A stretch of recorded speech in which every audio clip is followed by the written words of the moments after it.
Hello friends, my self Sonia and guys आज हम start करेंगे एक टॉपिक जो कि है मल्टी वेरिएबल कैलकुलस। आज हम उसका बेसिक कंसेप्ट जो है वो पढ़ेंगे। तो गाइज ये जो टॉपिक है ये अगर आप आईआईटी एग्जाम के लिए प्रिपेयर कर रहे हैं, सीएसआईआर नेट के लिए प्रिपेयर कर रहे हैं तो दोनों ही एंट्रेंस के सिलेबस में ये जो टॉपिक है ये इंक्लूडेड है। सो अगर आप दोनों में से कोई भी एंट्रेंस के एस्पायरेंट्स है तो ये वीडियो आपके लिए बहुत ही ज़्यादा हेल्पफुल है। एंड बाकी बीएससी एंड बीटेक के जो स्टूडेंट्स हैं उनके लिए भी ये वीडियो बहुत ज़्यादा हेल्पफुल है क्योंकि उनके भी सिलेबस में ये टॉपिक रहता है। गाइस अगर आप मेरे चैनल पे पहली बार आए हैं तो सब्सक्राइब कर दीजिए क्योंकि मैं यहाँ पे कवर करने वाली हूँ पूरा होल एमवीसी का टॉपिक। तो गाइज़ अब आज हम स्टार्ट करेंगे फंक्शन ऑफ एन वेरिएबल क्या होता है, देन हम थोड़े ग्राफिकल रिप्रेजेंटेशन के बारे में देखेंगे, देन हम पढ़ेंगे डोमेन रेंज क्या होता है एंड उससे कैसे फाइंड आउट किया जाता है। देन एंड में गाइज़ मैं आपको एक बुक बताने वाली हूँ जो कि आपकी प्रिपरेशन को बूस्ट करेगा। सो गाइज़ एंड तक वीडियो ज़रूर देखिए। तो चलिए स्टार्ट करते हैं। गाइज़ अगर आप मेरे चैनल को सब्सक्राइब नहीं किए हैं तो गाइज़ कर दीजिए क्योंकि मैं यहाँ पे एमवीसी का होल टॉपिक कवर करने वाली हूँ, देन उसके बाद वीसी भी करने वाली हूँ।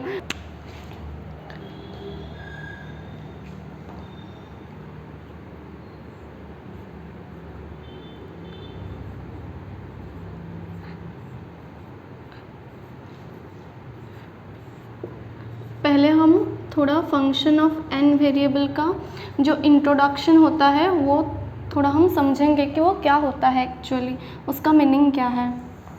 तो पहले हम फंक्शन ऑफ वन वेरिएबल के बारे में थोड़ा देखेंगे, then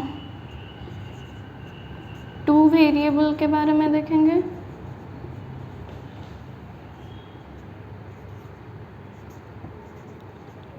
then three variable, then finally general case जो कि होता है एन वेरिएबल। ठीक है, तो फंक्शन ऑफ वन वेरिएबल इसका जो रिप्रेजेंटेशन होता है, फंक्शन ऑफ वन वेरिएबल का जो रिप्रेजेंटेशन होता है वो कुछ इस टाइप का होता है। ठीक है, that is y equal to f of x. Then two variable का जो फंक्शन का रिप्रेजेंटेशन होता है वो इस टाइप का होता है, y equal to f of x1 comma x2। Okay, then three variable का भी द सेम वे में होता है, x1 comma x2 comma x3। देन n वेरिएबल का f of x1 x2 and xn। Okay, तो अभी हम थोड़ा एग्जाम्पल इसके देखते हैं, देन मैं एक्सप्लेन करती हूँ। ठीक है, मैं कुछ एग्जाम्पल्स लिख देती हूँ। तो वन वेरिएबल का जो एग्जाम्पल होता है वो कुछ इस तरह का होता है, देन यहाँ हम इस तरह के कोई एग्जाम्पल ले सकते हैं। एग्जाम्पल बहुत सारे हो सकते हैं। ठीक है, तो मैं कुछ स्पेसिफिक एग्जाम्पल्स ले रही हूँ आपको समझाने के लिए।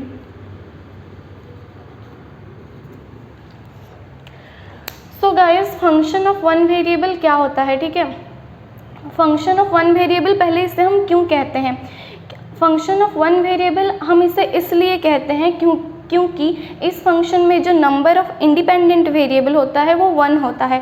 तो अभी बात ये आता है कि इंडिपेंडेंट वेरिएबल क्या होता है एंड डिपेंडेंट वेरिएबल क्या होता है। ठीक है, तो इंडिपेंडेंट वेरिएबल वो होता है गाइस जिस वेरिएबल को हम इंडिपेंडेंटली चूज़ कर सकते हैं। ठीक है, तो अब इस फंक्शन को देख लीजिए, y equal to x square plus x. तो गाइस यहाँ पे हम x को इंडिपेंडेंटली चूज कर सकते हैं। रियल लाइन से हम कोई भी x का रियल वैल्यू लेके यहाँ पे डाल सकते हैं तो हमें y का कॉरेस्पॉन्डिंग वैल्यू मिल जाएगा। तो यहाँ पे x को हम कहेंगे कि x जो है वो इंडिपेंडेंट वेरिएबल है एंड y जो है वो डिपेंडेंट वेरिएबल है। ठीक है, या फिर आप सिंपली देख सकते हैं y equal to f of x, ऐसे जो ब्रैकेट के अंदर में एक वेरिएबल है इसीलिए मतलब ब्रैकेट के अंदर में जो होगा वो होता है इंडिपेंडेंट वेरिएबल। ठीक है, आप इस तरीके से देख सकते हैं। तो यहाँ पे ब्रैकेट के अंदर x है तो यहाँ पे इंडिपेंडेंट वेरिएबल जो है वो x है एंड वो एक ही है इंडिपेंडेंट वेरिएबल, इसीलिए इसे कहते हैं फंक्शन ऑफ वन वेरिएबल। उसी तरह फंक्शन ऑफ टू वेरिएबल के केस में अगर हम देखेंगे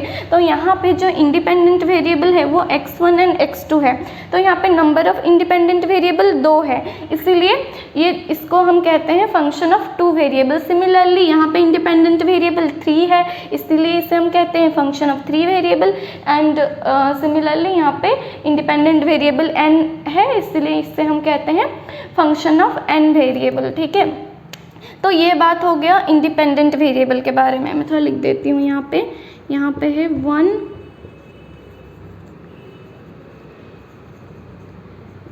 इंडिपेंडेंट वेरिएबल, यहाँ पे है 2 इंडिपेंडेंट वेरिएबल। मैं शॉर्ट लिख रही हूँ, शॉर्ट में लिख रही हूँ, आप समझ जाना। ठीक है, यहाँ पे है 3 इंडिपेंडेंट वेरिएबल और यहाँ पे है n independent variable, that's why this is called function of n variable। okay, so now अभी हम थोड़े इनपुट के बारे में बात करते हैं। ठीक है, तो यहाँ पे जो इनपुट होता है,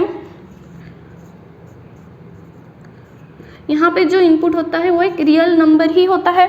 ठीक है, हम रियल नंबर से कोई सा भी वैल्यू उठा के यहाँ पे x में डालेंगे तो हमें कॉरेस्पॉन्डिंग y का वैल्यू मिल जाएगा। ठीक है, बट यहाँ पे जो यहाँ पे जो इनपुट होता है, यहाँ पे जो इनपुट होता है वो होता है ऑर्डर पेयर के टर्म्स में। ठीक है, लाइक x1, x2, क्योंकि यहाँ पे 2 इंडिपेंडेंट वेरिएबल है, 2 वेरिएबल फंक्शन में इन्वॉल्व हुए हैं, इसीलिए यहाँ पे x1 एंड x2 हम ऑर्डर पेयर के हिसाब से इनपुट डालेंगे तो हमें y का कॉरेस्पॉन्डिंग वैल्यू मिल जाएगा। ठीक है, लाइक सपोज हम यहाँ पे ले सकते हैं 1, 2 इस तरीके से। ठीक है, इस तरीके से हम x1 के जगह पे 1 पुट करेंगे, देन x2 के जगह पे हम 2 पुट करेंगे, देन हमें कॉरेस्पॉन्डिंग y का वैल्यू मिल जाएगा। अगर मैं यहाँ पे कहती कि आप सिर्फ 1 पे इसका इनपुट 1 पे इस फंक्शन का वैल्यू निकाल के बताइए, तो क्या आप निकाल सकते? नहीं निकाल सकते ना, क्योंकि यहाँ पे x1 एंड x2 हमें 2 वैल्यू चाहिए, पर सिर्फ 1 पे आप कैसे निकाल सकते हैं? नहीं निकाल सकते। इसीलिए यहाँ पे जो इनपुट होगा वो ऑर्डर पेयर में होगा, यानी कि 2 ट्यूपल। सिमिलरली यहाँ पे जो इनपुट होगा वो 3 ट्यूपल होगा, लाइक दिस। ठीक है, एंड यहाँ पे जो इनपुट होगा वो होगा n ट्यूपल।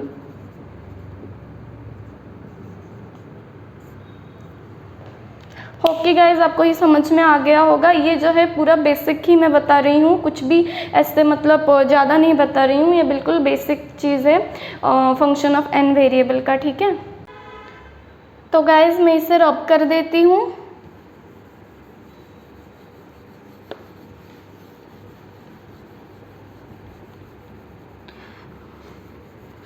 अभी स्टार्टिंग में ये थोड़ा सा हमें बोरिंग लगता है, पर जब हम आगे जाके प्रॉब्लम्स करेंगे तो हमें बहुत मज़ा आएगा। जब हम limit, continuity and partial derivatives वो सब निकालेंगे तो हमें बहुत मज़ा आएगा।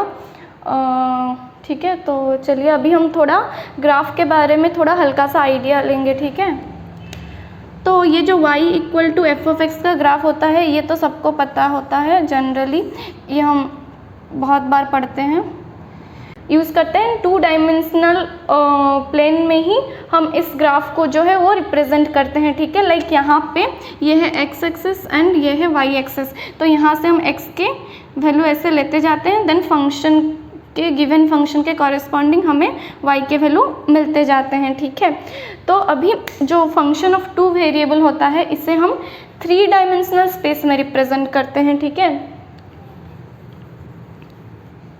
जो फंक्शन ऑफ 3 वेरिएबल होता जो फंक्शन ऑफ 2 वेरिएबल होता है,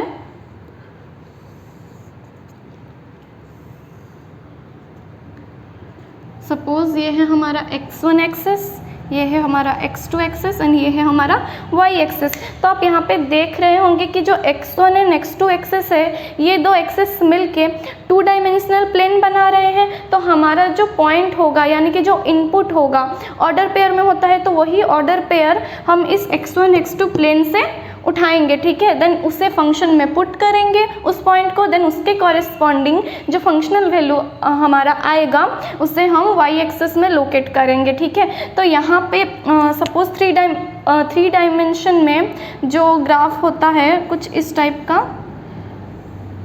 हमें दिखता है। ठीक है, तो सपोज हमें कहा गया कि 1, 2 इस पॉइंट पे हमें फंक्शन का वैल्यू निकालना है। तो पहले हम ये पॉइंट कैसे फाइंड आउट करेंगे, ठीक है। ये पॉइंट जो है वो x1 x2 प्लेन में ही लाई करेगा।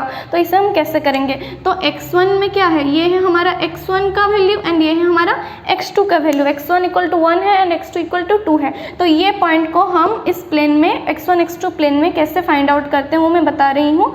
आप थोड़ा देखिए कि पहले हम क्या करेंगे, जबकि x1 इक्वल टू 1 दिया गया है तो हम x1 एक्सिस में 1 यूनिट मूव करेंगे, ठीक है। देन उसके बाद हम x2 का देखेंगे। पहले हम x1 जितना दिया गया होगा उतना यूनिट हम x1 के डायरेक्शन में मूव करेंगे। सपोज 1 यूनिट दिया गया है तो हम यहाँ पे 1 यूनिट मूव किए, ठीक है। देन x2 इक्वल टू 2 दिया गया है तो हम x2 एक्सिस के डायरेक्शन में 2 यूनिट मूव करेंगे। मतलब यहाँ तक हम 1 यूनिट मूव किए, फिर यहाँ से हम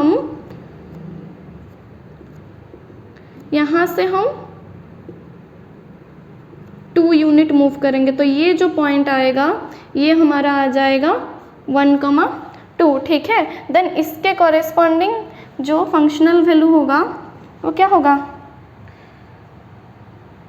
somewhere here, okay, somewhere here होगा।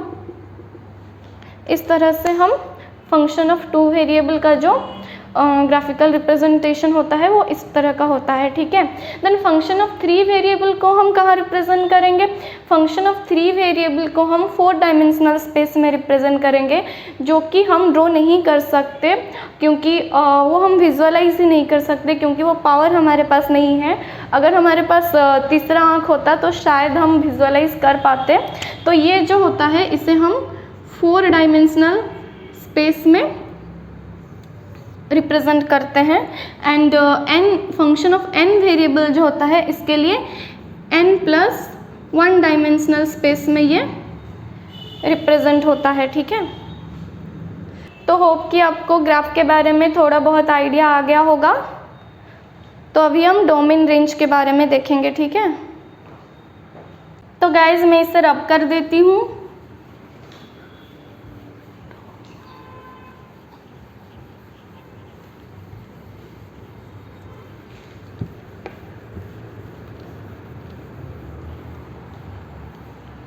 तो पहले हम डोमेन रेंज का जो है डेफिनेशन लिख देते हैं, उसके बाद हम समझेंगे वो क्या होता है, ठीक है।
गाइस डोमेन क्या होता है, डोमेन का डेफिनेशन देखिए यहाँ पे, the set D of all possible input values is called the domain of the function. तो गाइज एक फंक्शन है, suppose y equal to like x square plus x plus under root of x, इस type का कोई हमें function जो है वो दिया गया है, ठीक है।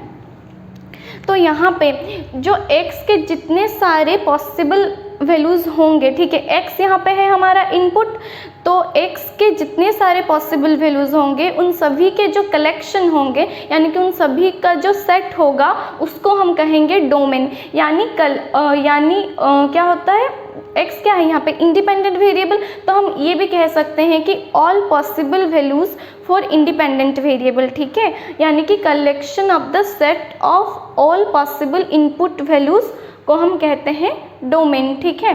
तो गाइज रेंज क्या होता है, रेंज होता है the set of all output values of f of x as x varies throughout the domain is called the range of the function, ठीक है।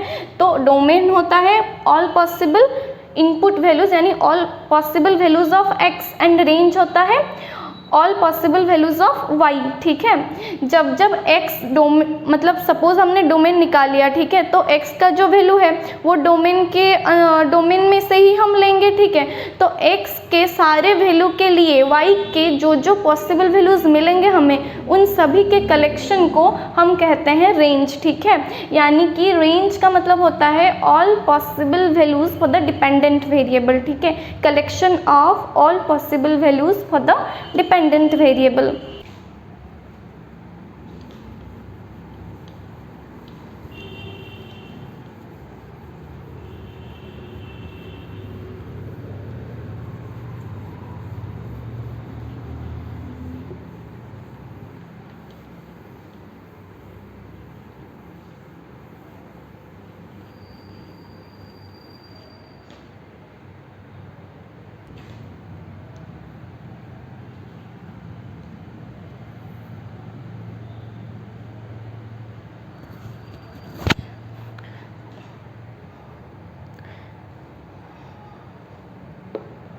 तो गाइस यहाँ पे जो फंक्शन होता है वो बेसिकली क्या होता है कि मशीन टाइप वर्क करता है। देखिए लाइक मैं यहाँ पे थोड़ा पिक्टोरियल रिप्रेजेंटेशन बना देती हूँ ताकि आपको समझने में इजी हो, ठीक है।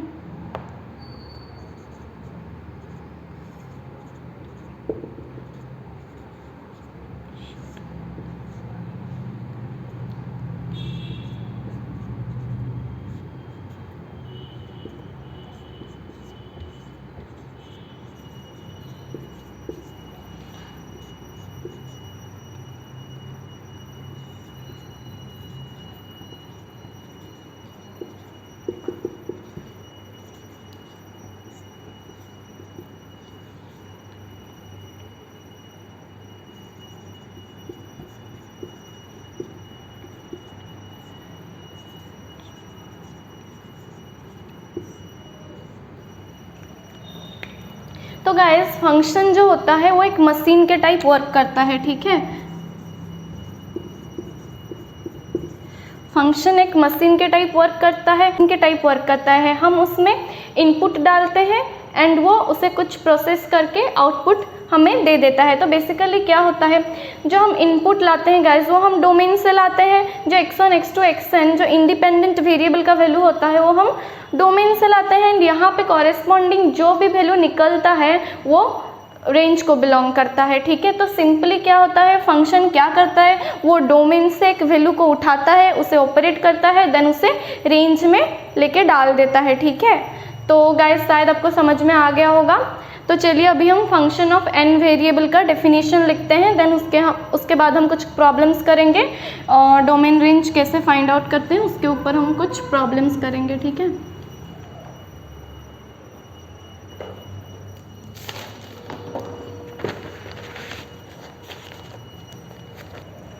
तो चलिए फंक्शन ऑफ n वेरिएबल का डेफिनेशन हम लिखते हैं।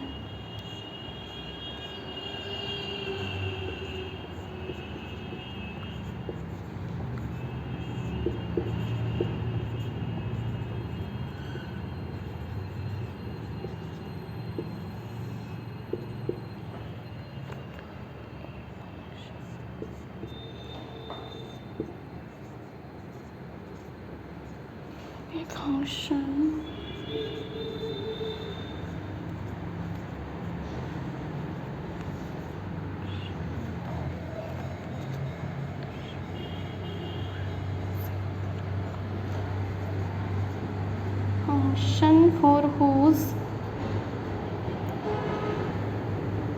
for whose input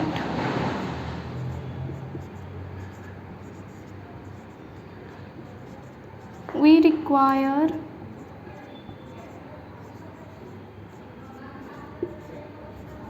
an independent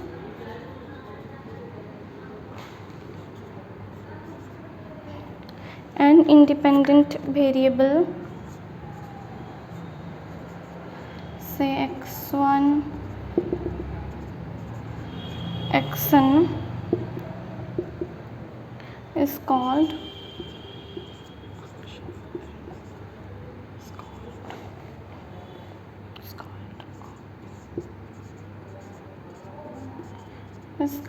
a function of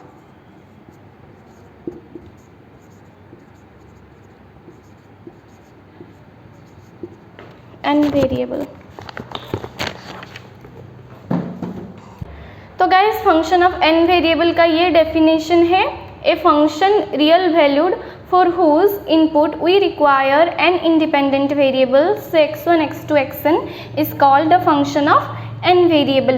तो जैसे कि मैंने पहले ही आपको कहा था कि इसे हम फंक्शन ऑफ n वेरिएबल किस लिए कहते हैं, क्योंकि यहाँ पे n इंडिपेंडेंट वेरिएबल होते हैं, दैट्स वाई हम इसे फंक्शन ऑफ n वेरिएबल कहते हैं। तो वही है हमारे डेफिनेशन में। बाकी यहाँ पे अगर कुछ अलग है तो वो है रियल वैल्यूड फंक्शन, ठीक है। तो यहाँ पे हम जो है रियल वैल्यूड फंक्शन के बारे में ही बात कर रहे हैं पहले से ही, और इस टॉपिक में पूरा ही हम रियल वैल्यूड फंक्शन के बारे में ही बात करेंगे।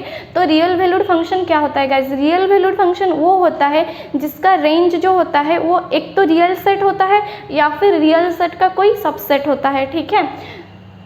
उसे हम कहते हैं रियल वैल्यूड फंक्शन, यानी कि जो रेंज का वैल्यू है वो रियल होना चाहिए, ठीक है, रियल नंबर होना चाहिए। तो ये हो गया हमारा फंक्शन ऑफ n वेरिएबल का डेफिनेशन। ऐसे मैं रब कर देती हूँ।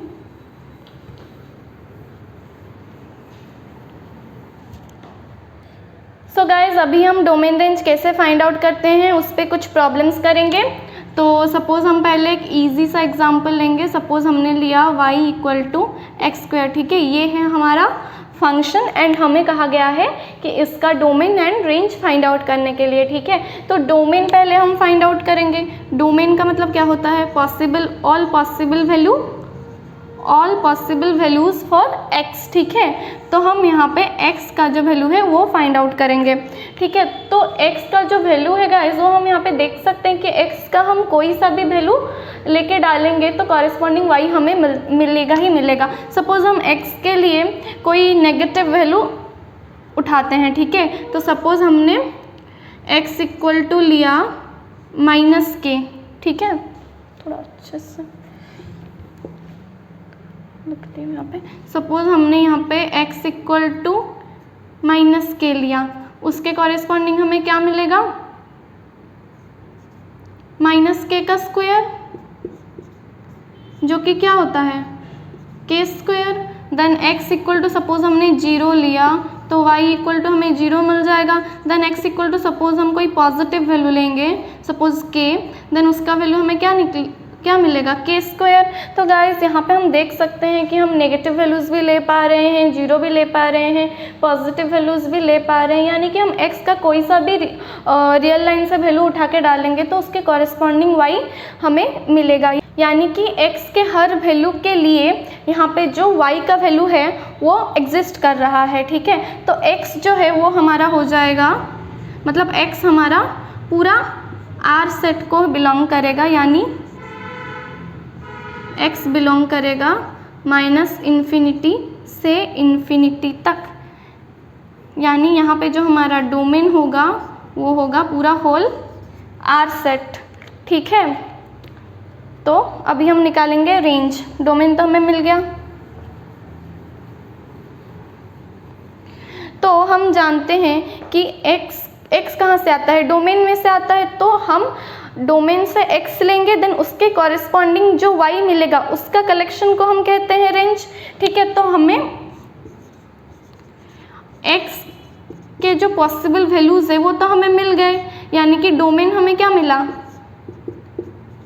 माइनस इन्फिनिटी से इन्फिनिटी, यानी x का जो वैल्यू है वो इन्फिनिटी माइनस इन्फिनिटी से इन्फिनिटी तक वेरी कर रहा है। हमें किस चीज़ का वैल्यू फाइंड करना है, y का वैल्यू हमें फाइंड करना है, y यानी एक्स स्क्वायर का वैल्यू हमें फाइंड करना है। ठीक है, यानी कि एक्स स्क्वायर कहाँ से कहाँ तक बिलोंग करेगा।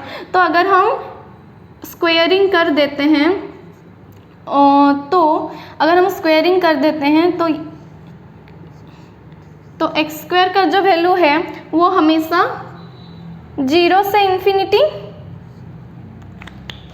तक वेरी करेगा, वो नेगेटिव तो कभी नहीं हो सकता। यहाँ पे y equal to x square दिया गया है, ठीक है, तो एक्स स्क्वायर का वैल्यू नेगेटिव तो कभी नहीं हो सकता है, 0 हो सकता है एंड 0 से ज़्यादा हो सकता है। तो यहाँ पे जो रेंज है हमारा वो हमें क्या मिला, एक्स स्क्वायर यानी ये हो गया y, यानी y का जो वैल्यू है वो 0 से इन्फिनिटी तक वेरी कर रहा है। यानी यहाँ पे जो हमारा रेंज है वो होगा क्लोज्ड इंटरवल 0, इन्फिनिटी। ठीक है, तो गाइज़ ये जो फंक्शन का भी रिसेंटली हमने निकाला डोमेन एंड रेंज। ठीक है, अगर आपको ग्राफिकल नॉलेज ज़रा सा भी होगा तो आप ग्राफ बना के चुटकी में निकाल सकते हैं डोमेन एंड रेंज। आपको इतनी कैलकुलेशन करने की, इतनी इन्वेस्टिगेशन करने की कोई ज़रूरत नहीं है। सिंपली इसका जो ग्राफ होता है वो कुछ बेसिक ग्राफ्स होते हैं, ठीक है, उन्हें आपको याद रखना होता है। ठीक है, तो कुछ भी जो प्रॉब्लम्स जब आता है तो उसे हम इजीली यूज़ कर सकते हैं वहाँ पे। तो इसका जो ग्राफ होता है कुछ इस तरीके का होता है। ठीक है, y equal to x square का ग्राफ। तो यहाँ पे हम देख रहे हैं x इक्वल टू मतलब हर x के लिए हमें कॉरेस्पॉन्डिंग y का वैल्यू मिल रहा है, यानी यहाँ से हमें पता चल जा रहा है डोमेन जो है वो हमारा आर सेट है, यानी माइनस इन्फिनिटी से इन्फिनिटी है। एंड बट रेंज जो है वो हम देख रहे हैं कि 0 से इन्फिनिटी तक है। इधर देखिए, इधर y का कोई भी वैल्यू इंक्लूडेड नहीं है, नेगेटिव y एक्सिस में कोई भी वैल्यू इंक्लूडेड नहीं है। जो भी वैल्यू इंक्लूडेड है वो पॉजिटिव y एक्सिस में है एंड 0 भी इंक्लूडेड है। तो यहाँ पे जो रेंज है हमारा वो आ जाएगा 0 क्लोज्ड इंटरवल इन्फिनिटी। ठीक है, तो चलिए अभी हम और एक प्रॉब्लम करते हैं, लास्ट प्रॉब्लम।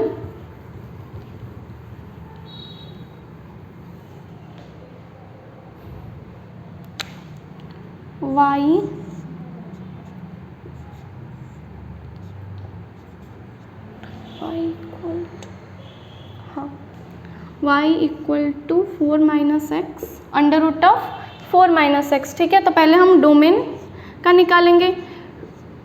पहले हम डोमेन निकालने के बाद क्या होता है, हमें x का वैल्यूज़ या फिर x किस इंटरवल में बिलोंग कर रहा है वो हमें मिल जाता है। देन हम उसे कुछ अरेंज करके इस वैल्यू तक, मतलब ये जो टर्म है इस तक पहुंचाते हैं, देन हमें रेंज का वैल्यू भी पता चल जाता है। ठीक है, तो पहले हम डोमेन फाइंड आउट करेंगे, यानी कि x का वैल्यू फाइंड आउट करेंगे। तो यहाँ पे हम देख रहे हैं ये फंक्शन को अगर हम थोड़ा देखें तो हमें ये पता चल रहा है कि अंडर रूट के अंदर यानी रूट ओवर के अंदर जो टर्म होता है वो हमेशा 0 होता है या फिर पॉजिटिव होता है, नेगेटिव कभी नहीं होता है।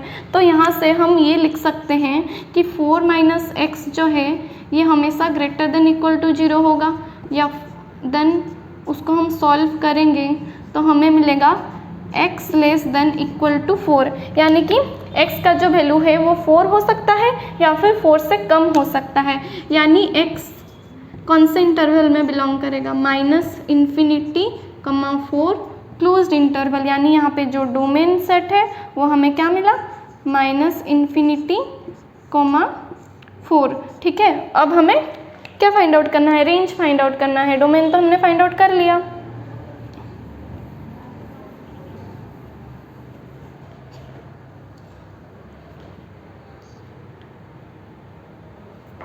तो अभी हम फाइंड आउट करेंगे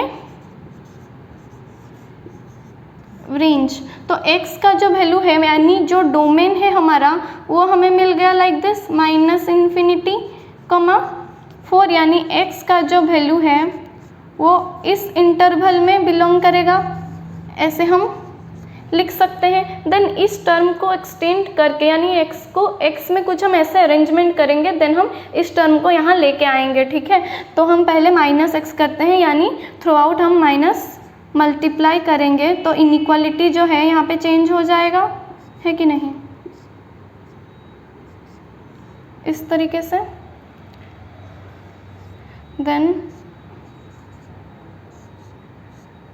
हम इसे ऐसे लिख सकते हैं। देन क्या है यहाँ पे +4 करेंगे, देन ठीक है। देन -4 +4 4 -x, देन इन्फिनिटी +4, तो -4 +4 0 हो जाएगा। देन ये जो है हमारा 4 -x हो जाएगा। Then infinity plus infinity, infinity +4 again infinity हो जाएगा, ठीक है। देन अगर हम ऊपर का मिटा देती हूँ, देन वहाँ पे लिखूँगी, ठीक है।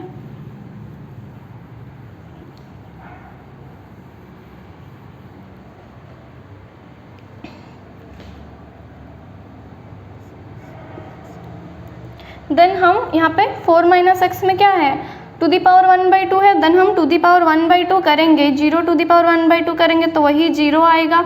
देन ये हो गया हमारा 4 -x, देन ये हो infinity to the power 1/2 infinity आएगा, ठीक है। देन ये जो 4 -√4 -x है, ये क्या है, y है, यानी कि देखिए हमें y का पॉसिबल वैल्यूज़ पता चल गया, है कि नहीं। तो पहले हमें डोमेन फाइंड आउट करना पड़ता है, देन उसी में हम कुछ अरेंजमेंट करेंगे तो हमें y का वैल्यू मिल जाता है, यानी रेंज हमें मिल जाता है। तो यहाँ पे जो हमारा रेंज है वो क्या होगा,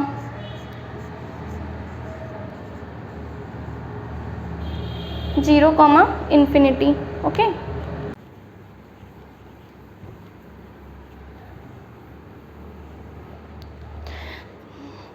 तो गाइज़ मैंने आपको बताया था कि मैं एंड में आपको एक बुक बताऊंगी जो आपके प्रिपरेशन में बहुत ज़्यादा हेल्प करेगा। तो वो बुक है गाइज़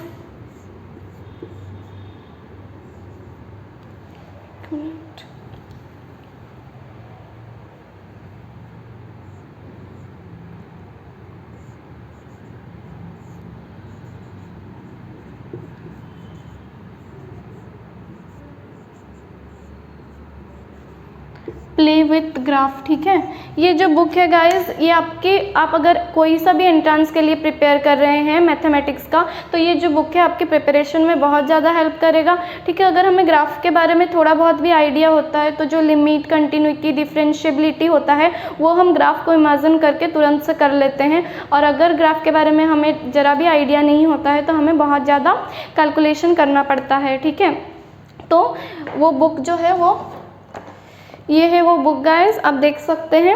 ये बुक बहुत ज़्यादा हेल्पफुल होता है। इसमें कुछ बेसिक ग्राफ्स होते हैं जो कि आपको याद रखने होते हैं। ग्राफ के कुछ ट्रांसफॉर्मेशन होते हैं, लाइक आपको एक बेसिक ग्राफ दे दिया गया है, सपोज आपको y = x दे दिया गया है, ठीक है। तो उस ग्राफ को यूज़ करके आप y = x + 3 का ग्राफ निकाल सकते हो, y = x - 3 का ग्राफ निकाल सकते हो।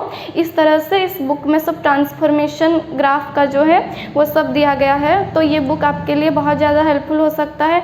अगर आप बीटेक या फिर बीएससी स्टूडेंट हो तो भी ये बुक आपके लिए बहुत ज़्यादा हेल्पफुल होगा, क्योंकि ये कंसेप्ट को जो है बहुत अच्छे से क्लियर करता है।